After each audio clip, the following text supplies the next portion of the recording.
Hi, it's Megan, and we are going to talk about the puppy care section of your binder now. It's a little lengthy, so I'm going to go over it rather briefly, and I'm always happy to answer questions. I want you to just basically know that the information is here for you. Also available on my website are each of these sheets that are in the binder. You can download them right from the website to view if you don't know where your binder is or if you want to look at them before you get your puppy. So this is the section called Caring for Your Puppy, Feeding, crate and house training, puppy teething, early socialization, and grooming your golden doodle. The first section is about feeding your puppy. You're going to want to feed your puppy 3 times a day until he or she is at least a year old. I work during the school day because I'm a teacher, and so I feed my dogs until they're a year old. I feed them in the morning before I leave for work. That's 6:30 or 7 in the morning.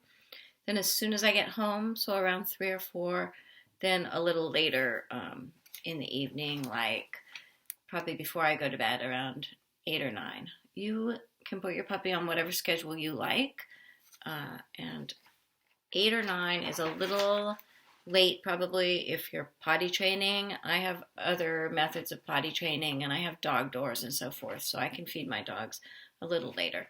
The reason you don't want to feed them just once or twice a day when they're young is you don't want their stomachs to get too full. They can flip, and then the dog can be in big trouble very quickly, and you'll have to end up getting a surgery to save the dog. It's not that common, but you just really wouldn't want to have it happen to your puppy. And so a little, having the food paced out throughout the day a little more is going to be healthier for him or her. This is just a picture of your Life's Abundance Healthy Start Pack. It explains to do 3 feedings a day.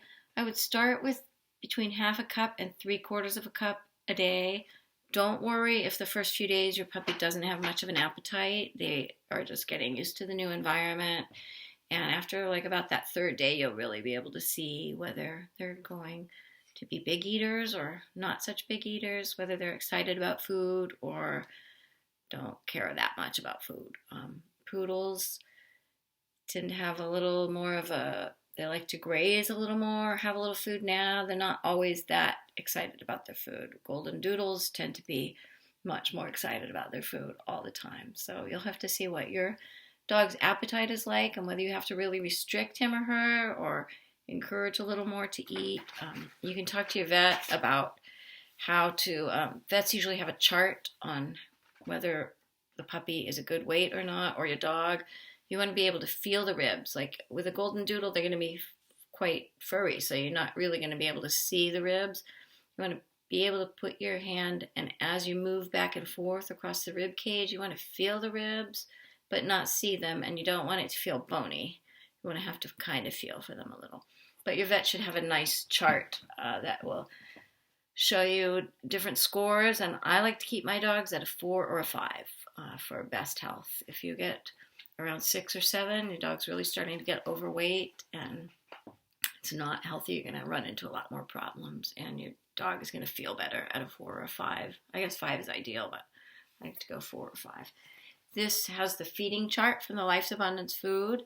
If you are using one of our other recommended brands, you can look at the feeding chart on that bag and just go by that. Your puppy's going to be gaining weight, so every month or so, do another weigh-in at your vet or on your home scale and see what you should be feeding and adjust it as needed because the bag may not be right for your dog.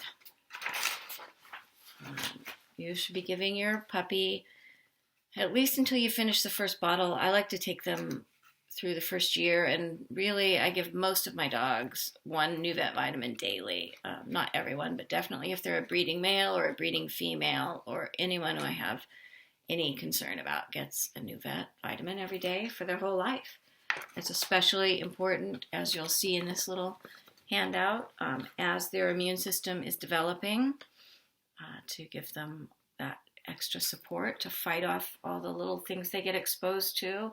And then, throughout their life, it's got a lot of antioxidants, and that can help to prevent things like cancer, joint problems, and so forth. And then as your dog, becomes a more senior dog, they're going to need that help too. All right. Next one is crate and house training. This is a nice sheet that talks all about it. Your puppy will have been in crates with the door closed, having a good experience for, depending on the litter, how big it is and how difficult or easy the crate training is. They might be in there a couple hours, or we might only be up to about 45 minutes or so. I'll be able to tell you when you pick up your puppy. But your puppy should be pretty worn out by going to a new house, traveling, meeting everyone, and having a lot of fun. So you shouldn't have too much trouble getting through the night, at least after the first week or so. There's information about house training and crate training here. I can also answer any questions. And my favorite video on crate training is called Crate Games by Susan Garrett. I highly recommend it.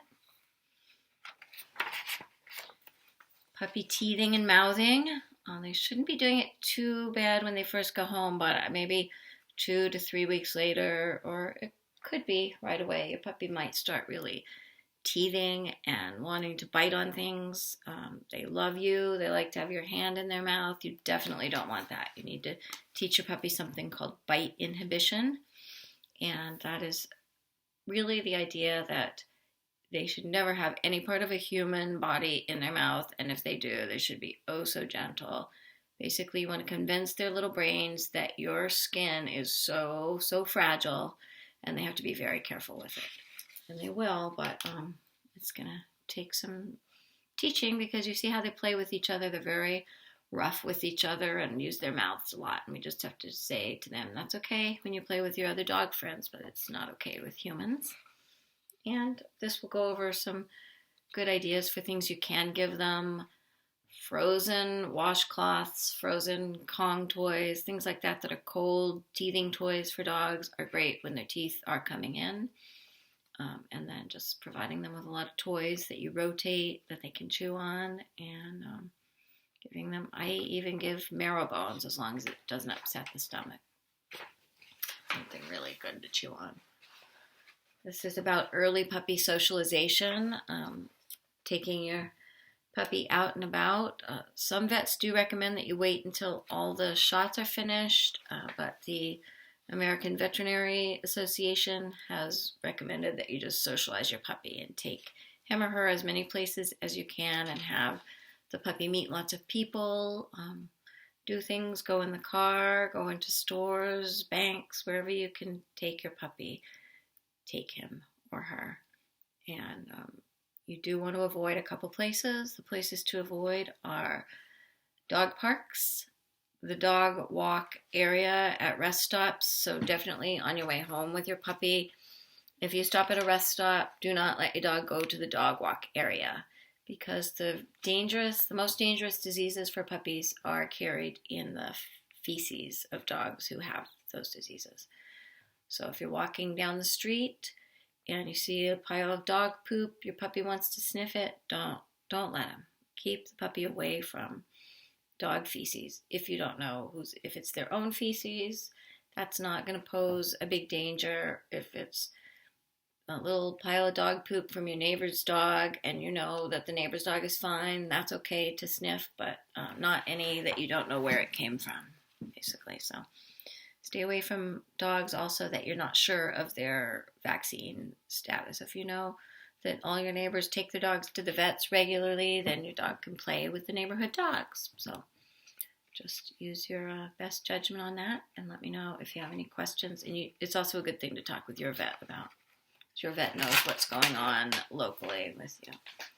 Here is a little socialization chart, and it's pretty fun for some people to fill out. Like, you could do it each day or maybe each week. Go down here and check off the different things that your puppy has been exposed to or that you've done with your puppy. There's another side here, places you've gone, things you've done, sounds that the puppy's heard, and so forth.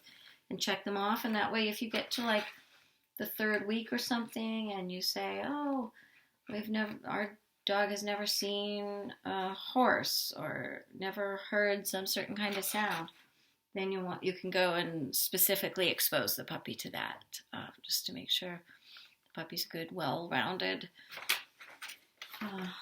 and socialized to the world.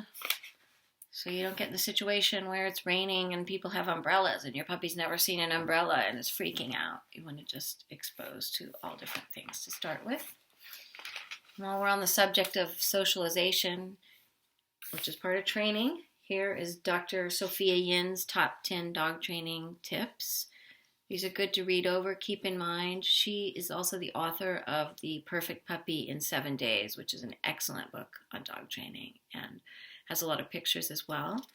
I think it's good for the whole family. Get your whole family on board with a specific method of training. And take your puppy to puppy class. That is the best. Find a good puppy class and go to that. You have a golden doodle. It's a smart dog. If you stay consistent and get excited about training, your puppy's going to love training and be a star. They've already been trained to take treats. They know what the clicker means. They're excited to learn. They already understand when you get them, because of the work we've done here, that their behavior can get them treats, that they can make a good consequence or nothing. So they're quite motivated to make good things happen with their behavior. I can show you that when you get here. It's fun to show them off and it's fun to work with them. So the last page in this puppy care packet, second to last page in the puppy care packet is about grooming your golden doodle. Basically, it goes over washing, drying, cleaning your dog's ears, keeping the nails trimmed. There's a lot of maintenance to a golden doodle, but they're fun, and it's nice to not have them shedding all over the place like a golden retriever. But anyway, here's some things to think about when you take your dog to the groomer: brushing and dematting, washing and drying. And then if you decide not to take your puppy or dog to a groomer and you decide to do the grooming yourself, there's an excellent article on WikiHow, which is, I think, kind of like Wikipedia, but for do-it-yourself stuff. And it's called Grooming a Golden Doodle. And I have linked it here. Probably if you download this, you can click right on the link, or you can go to this website that I have here. And look, it's got excellent pictures. It explains everything head to toe on grooming your golden doodle. Here's the last thing in the puppy care packet. This is provided by my local organization called Healthy Acadia, and it's about secondhand smoke. You probably don't smoke, but if you do, you might want to be careful smoking around your pet, and perhaps you can convince someone else who loves this dog to stop smoking when they realize that smoking can really badly affect the dog. The secondhand smoke is awful for the dogs. And here's a sheet about it. And thanks for watching.